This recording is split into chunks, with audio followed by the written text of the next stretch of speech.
Howdy folks, and welcome back to the patch 8.8 test server with the mighty Jingles. I know a lot of you SuperPershing drivers out there are very anxiously awaiting the results of playtesting of this thing, the T26E4 SuperPershing. It's back in 8.8.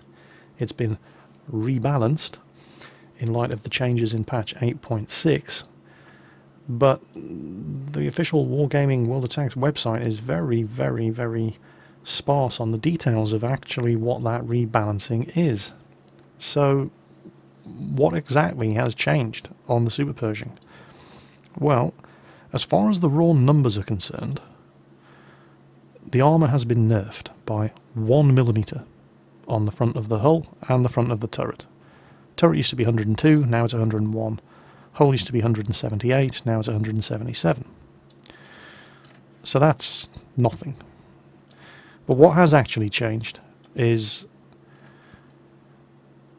one thing I can confirm and one thing I cannot confirm. First of all, we'll go with the thing I can confirm. The sloping on that frontal spaced armour has been reduced, and that seriously affects the effective frontal armour. That's the one thing I can confirm. The one thing I cannot confirm is that there are reports that this second, you can just see it there, this second piece of sloped armour, of spaced armour, is purely cosmetic, and that frontal piece of spaced armour is the only actual spaced armour at the front. If that is the case, that's a major nerf to the armour. Even if that isn't the case, that bit of sloped armour is even less sloped than the nerfed sloping on the frontal bit of spaced armour. So either way, the frontal armour of this tank has received a nerf. Frontally, it already had more weak spots than a KV-5. You've got the machine gun port here, you've got the entire top of the tank here, you've got the cheeks here and the cheeks there. As well as, you know, if you get close, well, if you get close you just shoot in the cheeks of the turret or straight up here, but you could also penetrate it in all these view spots.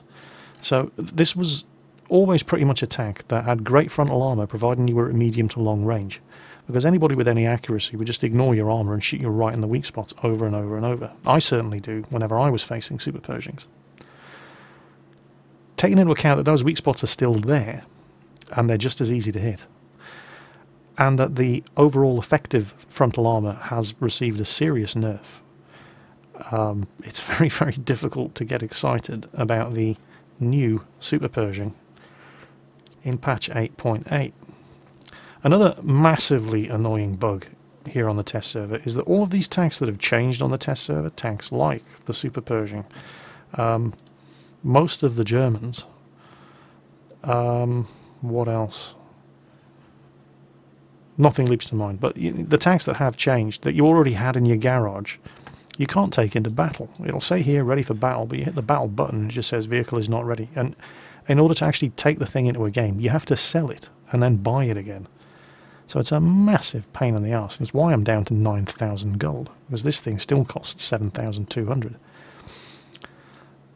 What else has changed? Well, everybody was hoping that the gun was going to receive some love, because the gun on the actual SuperPershing was what the tank was all about. This 90mm, very long-barreled 90mm gun could put a shot through the frontal armour and gun bandlet of a Jagdpanzer, straight through the fighting compartment, through the drive shaft, through the engine block, back through the rear armour, and then bury itself so deep in the ground behind it that you couldn't find the shell afterwards.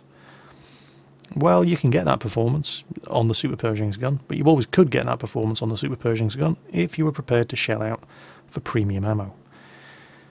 If you're just using your standard armour piercing, the gun is just as mediocre and underwhelming as it ever was. They have not changed the gun at all. The stats are exactly the same. It's still got the average rate of fire, it's still got the subpar 170mm of penetration, it still does the average damage, it still has the average to bad accuracy, and it still has the reasonably good aiming time. The gun hasn't changed.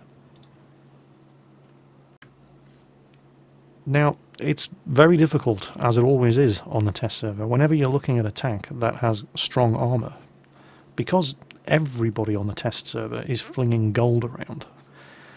It's very difficult to assess the performance of a tank that relies on its armour for its survivability. If you're looking at a tank like the 3001H Tier 5 heavy tank, it doesn't matter what kind of ammunition people are firing at you. Hell, people could be firing high explosive ammunition at you. It's going to penetrate your armour because you don't have any armour in the first place. So the fact that everybody's firing heat or APCR matters not one whit to somebody previewing a 3001H, because they could be firing HE and it's still going to penetrate your armour. It doesn't, tanks like that don't have any armour in the first place. The Super Pershing, on the other hand, lives and dies by its armour. Traditionally, you kept this thing at medium to long range, where it made it difficult for them to hit your weak spots, and you just worked that spaced armour and bounced shot after shot after shot, and weathered them down with the pretty good DPM of this distinctly average 90mm gun. Unfortunately, what seems to be the case now, whether they're firing premium at you or not, is that anything with 200mm of penetration from any range seems to go through the front of this thing like a hot knife through butter. And that is seriously bad news, because it just leaves this thing without a point. The frontal armor was what made this thing what it was. They didn't give it the gun performance that it historically had. The only thing that it had that made it special and worth getting was the armor. And now the armor is pretty much worthless.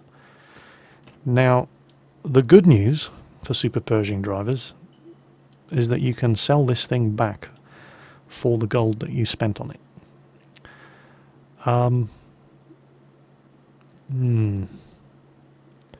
Let me show you the sort of thing I'm talking about. So, first scenario. Test server rules, obviously. We'll assume that everybody is firing premium ammunition, unless proven otherwise. And what we have is the Super Pershing at long range, almost 400 meters, being fired upon by a German Tier 7 heavy tank, the Tiger, using the 88mm gun. And we're going to assume he's using premium ammunition, which has 237mm of penetration.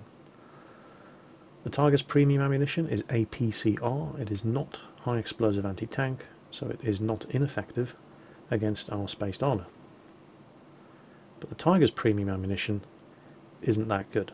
It only gets 34mm extra penetration over the standard armor piercing ammo. So here we go. Now don't forget that 237mm of penetration on that Tiger up there is at 100 meters. The range here is 400 meters. And APCR loses penetration over distance much more rapidly than standard armor piercing ammunition.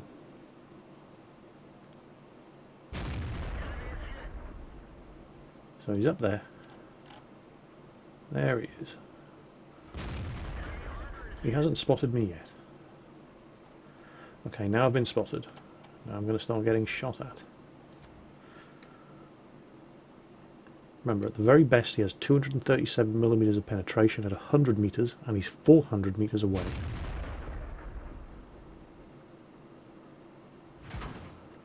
There's one. And it went through. Where did it hit? Yep, hit the spaced armor. Drilled a hole right through it.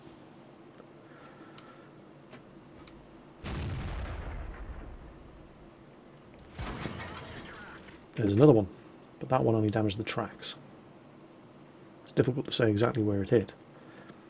But if nothing else, just watch the accuracy of this Tiger's gun. Just watch the grouping of his shots. That one bounced. Where did that one hit? Well, that one hit the spaced armor as well. But look, if he's aiming at exactly the same spot, he seems to maybe be going for my machine gun port. And he's very consistently not missing it by much. That's incredible accuracy at that range. So, yeah, I've been hit 3 times. One of them went slightly wide, took my tracks off. Of the other 2, I've been penetrated 50% of the time from 400 meters by a gun that has a maximum of 237mm of penetration at 100 meters and loses its penetration much more rapidly over distance than standard AP ammo. Well, that one went through. I actually took 2 there. We're going to ignore the second one, which came from up here, probably the Leopard or the T-54. But the first shot also went in. That was from the Tiger. It's gone through the sloped armour on the upper place. Sloped. It's gone through the spaced armour on the upper glacis. That one at the back there. Well, actually, judging by the side it hit, that looks like that one actually came from the Tiger. So the Tiger switched his fire and he's shooting at the top of the tank. And from up here, it was either the T-54 or the Leopard prototype. Now, the Leopard prototype with the big gun will be firing APCR. If the T-54's firing gold ammo, he's firing high explosive anti-tank. And that hit the spaced armour. So it's probably the Leopard prototype. If it's the T-54 firing gold, the spaced armour would have defeated it. Heat doesn't really work on spaced armour. So the Leopard prototype is just, you know, punching holes through heavily angled spaced armour.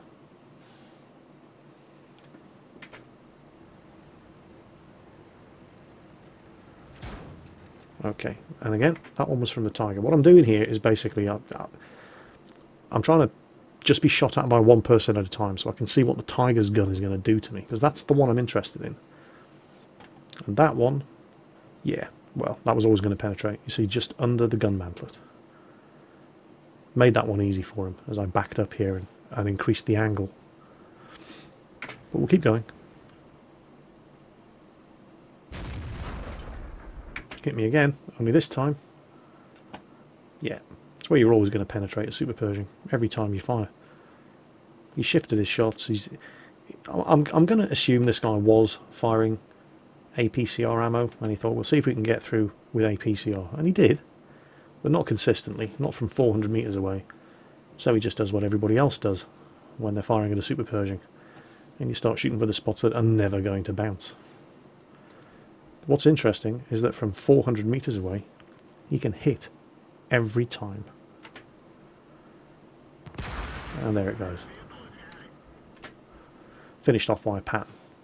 So this fella over here did actually have a shot, and it probably just went in through the side of the turret. So, that's interesting. And I always recommended, because everybody knows where to shoot the Super Pershing, getting into close range fights in the Super Pershing is a bad idea, because you just make it easy for them to hit your weak spots. But from 400 metres away, they either don't need to hit your weak spots, because they just go through anyway, or they just hit your weak spots. Range is no defence. Well, I did make further attempts to test out the armour of the Super Pershing under actual battle conditions, but events conspired against me. And I don't normally leave people's names on in replays. Hernan Perez of the North American server, but I felt you deserved to be made famous. You know, do what you like to whoever you like, whenever you like, as long as you're prepared to live with the consequences of your actions. Mr. Hernan Perez of the North American server. Congratulations, you're famous. Oh, look. I've forgotten to hide everybody's names again. Scuba from the North American server. I keep doing that. I'm just getting so forgetful. It must be an age thing. But, yeah. I mean, I kept trying to put the Super Pershing through some actual battlefield testing conditions, but douchebags kept conspiring against me.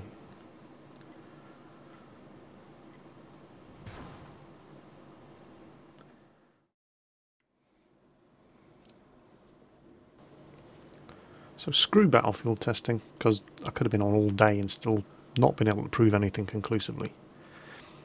Here I am in a training room with circumflexers and pointy-head Jedi who very generously donated the use of their Super Pershings, and I am driving a Tiger with the long 88mm gun and standard ammunition with 203mm of penetration at a range of 100 metres.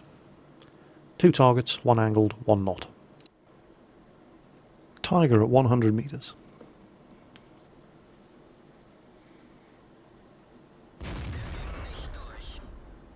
a bounce. It's encouraging.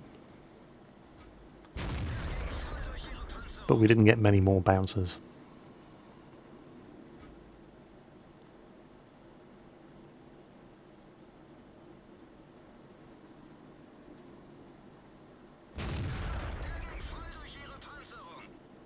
We didn't get many more bounces at all.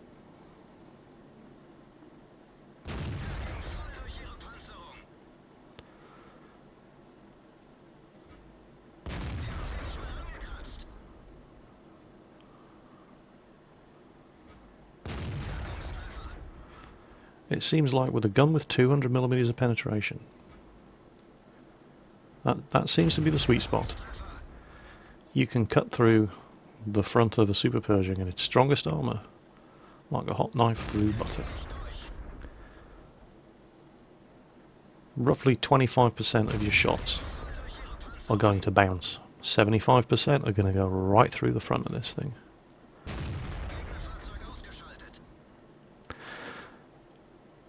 Angled at around about 25 to 30 degrees. I'm just testing here to make sure that I can't actually penetrate the side of the SuperPershing. That way we know we're at the right angle. Yep, that's good. So that's about the optimal amount of angling that you want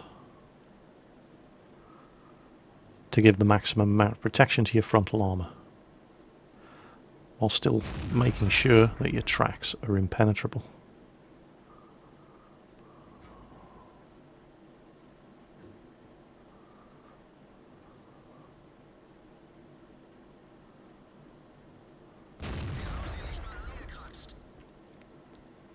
So there's a bounce.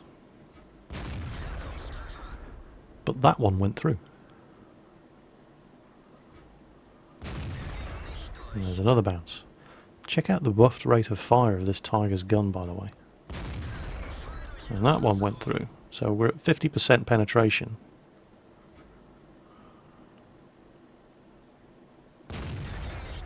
And there's a bounce.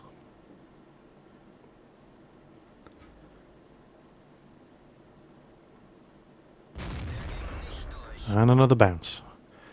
Now if you angle the front of the SuperPershing any more than this, I'll just penetrate your side. We're still getting through. Go for the lower glacis. Bounced. So what it looks like is that front on, without any angling, 200mm guns go through the front of a SuperPershing's heaviest armour 75% of the time. With the optimal amount of angling, 200mm penetration guns go through the front of a SuperPershing about 25 to 30% of the time.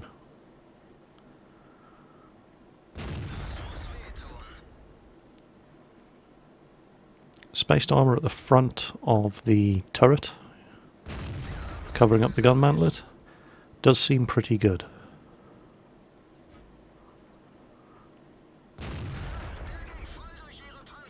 .75% of the time. But here's the thing.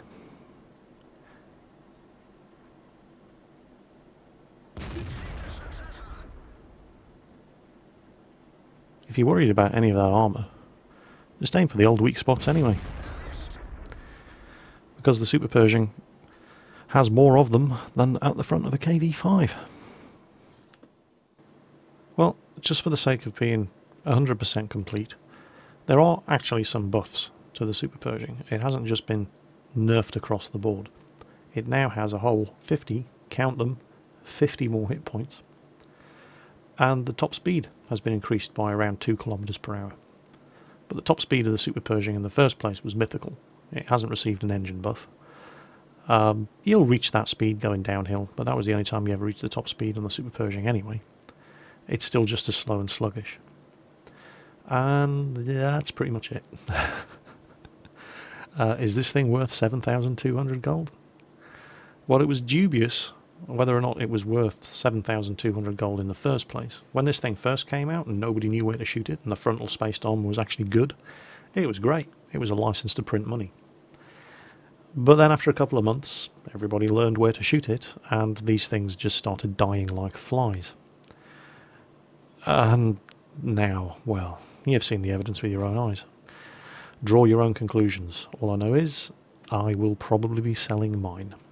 7,200 gold can be put to much, much better use than driving one of these things around the battlefield for everybody to shoot at. But you draw your own conclusions. As always, folks, take care on that battlefield. I'll catch you next time.